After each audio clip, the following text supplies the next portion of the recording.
அனைவருக்கும் வணக்கம். Welcome to Reena Tamil life style. இன்னைக்கு சண்டே ஸ்பெஷல் பார்த்தீங்கன்னா எங்கள் வீட்டில் அவ்வளோ ஒன்றும் பெருசாக ஒன்றும் கிடையாது.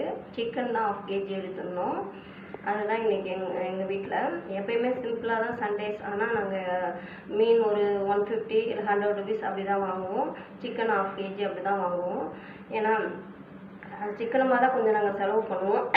இதுக்கு முன்னாடி பார்த்தீங்கன்னா எங்கள் ஹஸ்பண்ட் வந்து நாங்கள் சொந்த வீடு வாங்குறதுக்கு முன்னாடி பார்த்தீங்கன்னா வாங்குகிற சம்பளம் எல்லாம் நாங்கள் வந்து பார்த்திங்கன்னா நல்லா கொஞ்சம் நல்லா தாராளமாகவே சண்டேஸ் பார்த்திங்கன்னா நல்லா எங்கள் வீட்டுக்காரர் ரொம்ப செலவு பண்ணுவார். ஒரு 1000 ரூபாய் 500 ரூபாய்க்கு கூட மீன் கறி என்ன வேணாலும் வாங்கிட்டு வந்துடுவாங்க. இப்போ நாங்கள் வீடு வாங்கி 5 இயர்ஸ் ஆக போகுது சொந்த வீடு வாங்கி.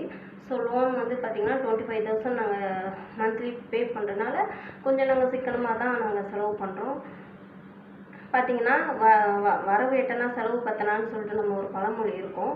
ஆனால் செலவு பத்தனாவாக இருக்குது. இப்போ நாங்கள் வரவு எட்டனாவாக இருக்குது. வரவு பார்த்திங்கன்னா நானும் கம்மியாக தான் செலவு பண்ணுறேன். என்னுடைய மாதம் பட்ஜெட் பார்த்திங்கன்னா மந்த்லி பட்ஜெட் பார்த்திங்கன்னா 5,000 தான்.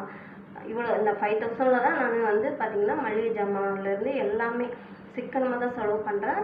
ஸோ எனக்கு கரெக்டாகவே இது மெயின்டைன் பண்ண முடியுது.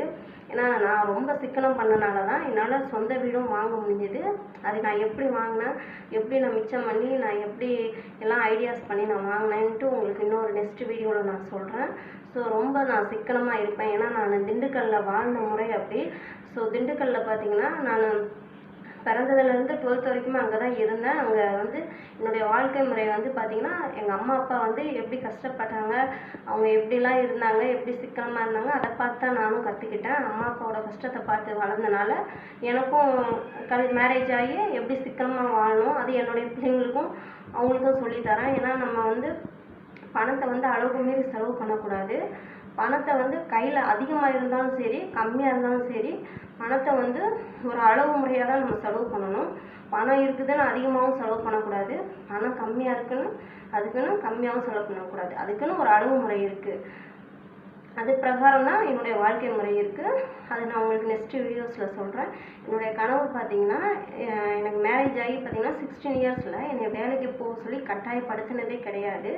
இப்போ நான் பார்த்திங்கன்னா இப்போ தான் நான் வேலையில் ஜாயின் பண்ணியிருக்கேன். இதுக்கு முன்னாடி ஒரு 4 மந்த்தாக ஒரு வேலைக்கு போயிருந்தேன். அதுவும் என்ன ஹஸ்பண்ட் வந்து பர்மிஷன் கொடுக்கல. நானாக வந்து வழிகட்டாயமாக கேட்டு உங்களுக்கு உடம்பு சரியில்லை, நீங்கள் ஒருத்தரே வேலைக்கு போய் சம்பாதிச்சுட்டு இருக்கீங்க, நான் கொஞ்சம் வேலைக்கு போனால் உங்களுக்கு சப்போர்ட்டாக இருக்கும் அப்படின்னு சொல்லிட்டு இந்த ஹஸ்பண்டோட அவருடைய கஷ்டத்தில் நான் பங்கெடுத்துக்கணும்னு சொல்லிட்டு நானாக இந்த ஒரு பார்ட் டைம் ஜாப் மாதிரி கேட்டுட்டு போகிறேன். ஆனால் இது வரைக்கும் பார்த்தீங்கன்னா எங்கள் ஹஸ்பண்ட் வந்து என்னை வேலைக்கு அனுப்புனதே கிடையாது. கட்டாயப்படுத்தினதும் கிடையாது. நீ வேலைக்கு போய் தான் ஆகணும் கட்டாயப்படுத்தினதும் கிடையாது. எனக்கு இந்த மாதிரி ஹஸ்பண்ட் எனக்கு கிடைச்சிருக்கு, நான் பிடிச்சி வச்சுருக்கணும். இது எனக்கு என்னோடய ஹஸ்பண்ட் கிடைச்சது கடவுள் கொடுத்த வரும்.